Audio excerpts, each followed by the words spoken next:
હવે part 3 standard 8 ના chapter 5 squares and square roots વર્ગ અને વર્ગમૂળમાં આગળની માહિતી સમજીએ. એકી સંખ્યા એટલે કે ઓડ નંબર્સ તમે જાણો છો. For example 1 3 5 7 9 11 13 and so on.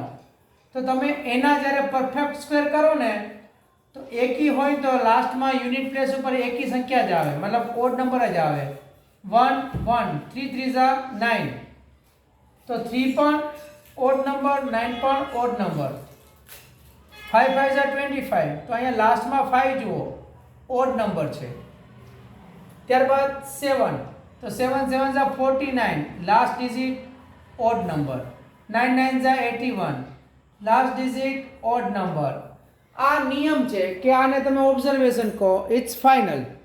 એવી જ રીતે બેકી સંખ્યા એટલે કે ઇવન નંબર્સ હોય ને તો લાસ્ટ ડિજિટ એટલે કે યુનિટ પ્લેસ ઉપર હંમેશા ઇવન નંબર એટલે કે બેકી સંખ્યા જ આવે. ફોર એક્ઝામ્પલ 2 2 4 4, તો 16 માં 6 6 6 36, એમાં પણ 6 બેકી સંખ્યા ઇવન નંબર. 8 એટલે 64, તો લાસ્ટ નંબર છે ને એ બેકી સંખ્યા છે એટલે કે ઇવન નંબર છે. I hope you are understanding. હવે જુઓ 10 નો પરફેક્ટ સ્ક્વેર થાય 100, પણ 100 છે તો 100 સિવાય અહીંયા કોઈ 0 સિવાય કોઈ સંખ્યા ચાલે નહીં. 190 180 170 ના, એ કોઈ દિવસ પરફેક્ટ સ્ક્વેર કહેવાય ન કહેવાય.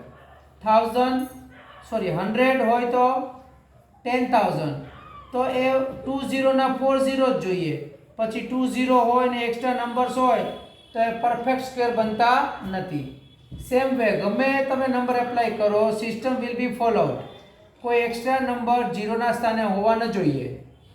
હવે આગળ વધીએ. 5 હોય તો 25 થયું, 5 નંબરે 15 લીધા તો 125 થયું, 25 હોય તો 625 થયું. તમે એક વાત નોટ કરી, લાસ્ટમાં 5 અને 2 5 અને 2 5 અને 2 આવે અને આવે જ. હવે આ 4 નંબર યાદ રાખો.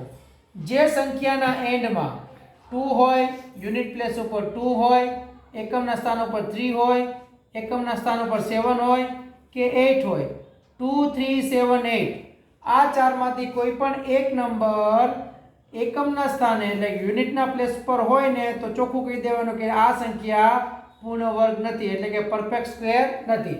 આટલું ક્લિયર કર્યા બાદ ચાલો જલ્દી મળીએ એક્સરસાઇઝમાં. આશા રાખું છું ક્લિયર થયું હશે.